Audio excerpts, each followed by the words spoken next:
Mental wellness for educators is super important. I think it's one of those things that's overlooked, where everyone knows it's a big deal, but something that's not talked about. And I think COVID-19 has given a springboard to talk about this issue, especially with the transition between hybrid schooling, remote schooling, in-person schooling, and also the idea of how teachers are supporting students individually.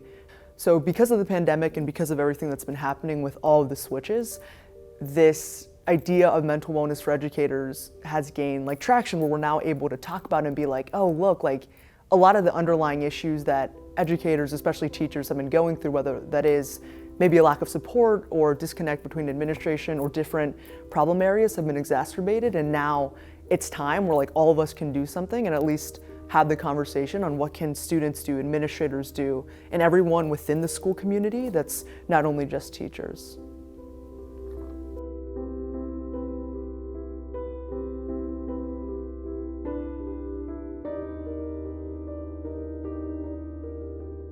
I was connected to the American Federation of Teachers through one of our partners from a previous project I'd worked on. The partner was called Ashoka, and they wanted to loop me in and get my thoughts, since I've been working with students and working on the teaching end and education side. And something I want to do, hopefully when I'm older, is enter this space. So that's how I initially became started with the initiative.